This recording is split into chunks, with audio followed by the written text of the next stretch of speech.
Des clés pour vivre avec Nathalie Cardon.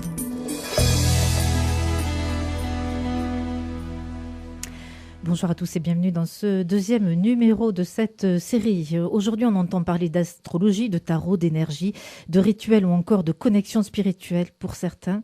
Ce sont des curiosités, pour d'autres de vrais repères, mais que cache vraiment l'occultisme? Est-ce aussi inoffensif qu'on le pense et surtout quelles en sont les conséquences parfois invisibles mais bien réelles? Dans ce deuxième entretien, j'interroge Alberto Malouf que vous avez découvert hier durant quelques minutes. Je rappelle qu'il est médecin urgentiste franco-libanais et puis cofondateur de NDML, l'association Notre-Dame, Mère de la Lumière. Bonjour Alberto Malouf. Bonjour.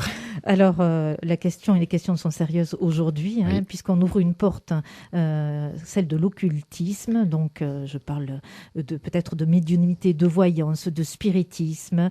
Au fond, qu'en est-il? C'est quoi, en résumé, dans ces premières minutes, l'occultisme? Alors, l'occultisme, ça vient du latin occultus, qui veut dire ce qui est caché, ce qui est secret. Et en fait, c'est un espèce de courant de pensée, un moyen de savoir un peu ce qui se passe dans le monde invisible. Donc, ça peut être lié à différentes pratiques, énergie, etc., l'astrologie, la magie. Vous avez cité pas mal de ces choses-là. Et la question, c'est quels sont les risques? Parce qu'en fait, peut-être vous ne le saviez pas, mais la Bible en parle. On peut le dire ça dans le livre du Deutéronome, au chapitre 10, où le bon Dieu nous met en garde face à ces pratiques et nous demande de ne pas les réaliser parce qu'elles ouvrent une porte, pour le coup, à l'esprit du mal dans notre vie. Et quand l'esprit du mal a une influence dans notre vie, évidemment, comme nous dit Jésus, c'est pas pour nous faire du bien, c'est pour nous lier un peu plus et pour que notre vie soit moins libre.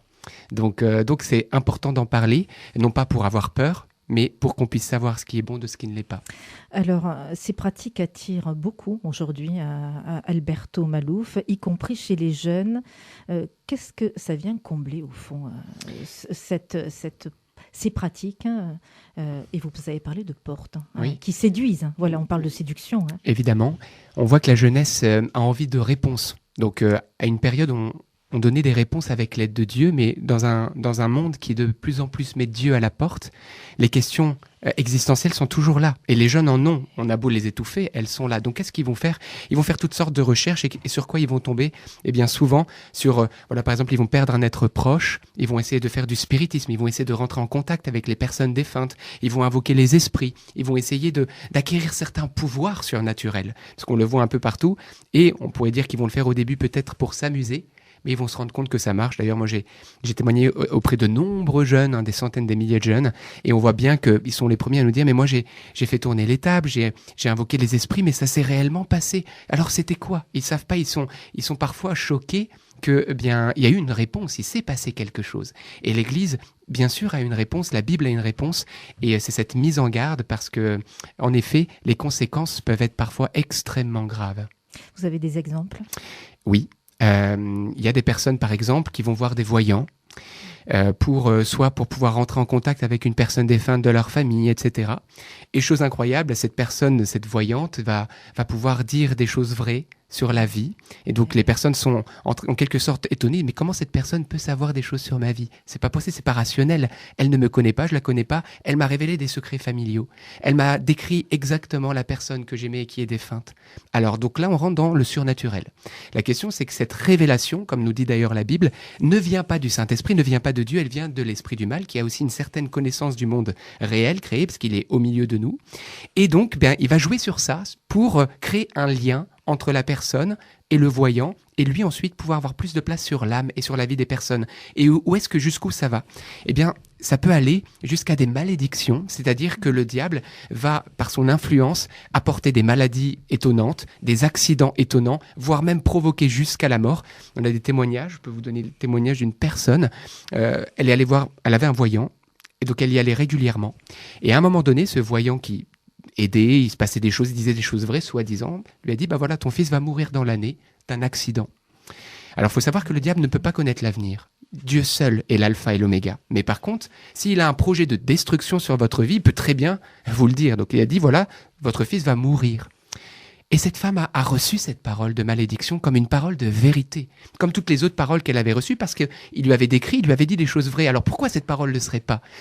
Elle la reçoit, elle y adhère pleinement, et donc elle adhère à cette parole, cette malédiction. La Bible nous dit que la vie et la mort sont au pouvoir de la langue. Lorsque le prêtre nous bénit au nom du Seigneur, nous recevons une véritable bénédiction. Et lorsque l'ennemi de nos âmes nous maudit, et que nous ne sommes pas protégés, que nous lui avons ouvert des portes, alors nous recevons de plein fouet cette malédiction. Et que s'est-il passé ?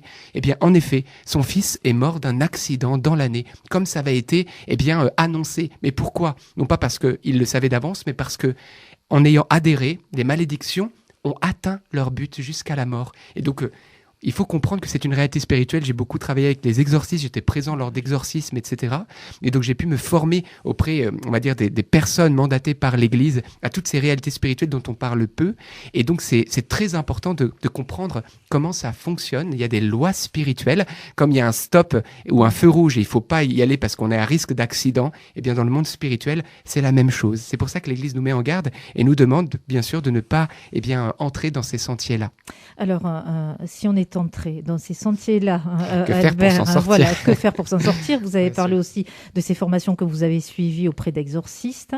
Vous avez parlé aussi à l'instant et merci pour ce témoignage qui montre aussi la dangerosité et la gravité aussi de malédiction. Pour toute malédiction, pour tout sortilège, il faut passer inévitablement, consulter, comme on consulterait un chirurgien ou un dentiste pour des maux, faut-il consulter et passer par la case exorciste, Alberto Bali. Alors oui, tout à fait. Alors pourquoi ? Alors premièrement, souvent quand on dit exorciste, tout de suite on a très peur parce qu'on pense tout de suite au cas de possession.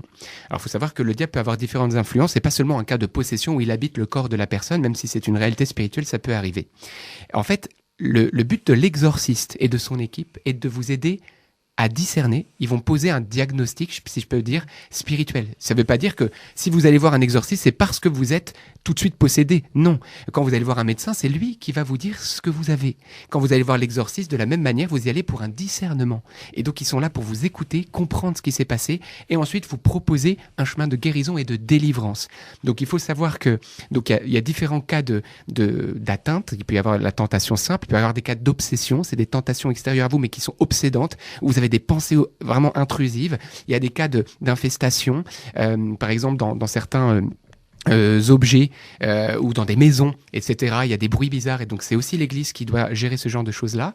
Il y a les cas aussi de vexation, on peut le voir dans la vie des saints où parfois le diable directement s'attaque à la personne, il a mis le feu au lit du Saint curé d'Ars, etc. Donc le Saint Padre Pio, pour ceux qui connaissent l'histoire. Sainte Mariam la petite arabe. Sainte Mariam la petite arabe, exactement. Et puis il y a le cas de possession où il habite le corps de la personne et l'amène à faire des choses avec son corps. Alors, ce qui est clair, c'est que l'Église a autorité. Alors c'est déjà très important d'avoir la paix et d'être confiant.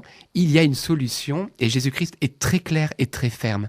Luc chapitre 10, Jésus nous dit ceci. « J'ai mis sous vos pieds serpents, scorpions et toute la puissance de l'ennemi et rien ne pourra vous nuire. » Donc Jésus-Christ est très clair lorsqu'on vit en lui, qu'on est en Église et qu'on reçoit les sacrements, les bénédictions de l'Église, rien ne pourra nous nuire. C'est-à-dire que toutes les malédictions sont brisées par le sang de notre Seigneur. Donc qu'est-ce qu'il faut faire ? Allez voir un exorciste évidemment, se confesser de toutes les pratiques que vous avez faites. Même certains disent mais je ne savais pas. Vous savez, c'est un enfant qui ne sait pas qu'il met la main dans le feu, ça va le brûler. Mais s'il la met quand même s'il n'a pas le savoir, que va-t-il arriver ? Il va être brûlé. C'est la même chose dans le monde spirituel. C'est pas parce que vous ne saviez pas qu'il ne se produit rien. C'est une réalité spirituelle.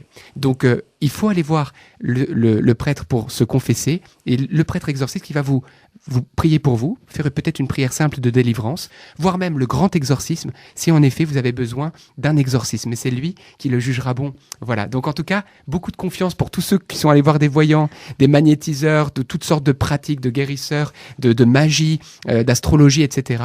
Je vous encourage seulement avec simplicité, on ne peut pas rentrer dans le détail de toutes ces pratiques, mais je vous le dis vraiment au nom du Seigneur, et c'est parce que c'est le message de l'Église et du Christ lui-même. Allez vous confesser de ces choses-là avec simplicité de cœur, et si vous avez besoin, allez voir un exorciste qui va vous conseiller et prier pour vous. Alors, puisque vous parlez aussi d'exorcistes, il est important aussi de rappeler que normalement, dans tous les diocèses, il y a un exorciste qui est présent. Donc, chers auditeurs, si vous connaissez autour de vous ou pour vous-même ces difficultés ou un grand questionnement sur ce qui vient d'être évoqué pendant ces quelques minutes, n'ayez pas peur, ayez confiance, allez frapper à la paroisse d'une église, n'importe laquelle, posez vos questions, mais posez surtout vos questions. Voilà. Et n'ayez pas peur. Merci pour cette intervention du jour. C'est court, mais vous avez été précis, Alberto Malouf. Je vous propose demain un autre rendez-vous. On ouvre une autre porte, je n'en dis pas plus. Je veille un petit peu la curiosité aussi des auditeurs qui sont à l'écoute aujourd'hui et toute cette semaine. Merci, à demain, même lieu, même heure. Merci à vous.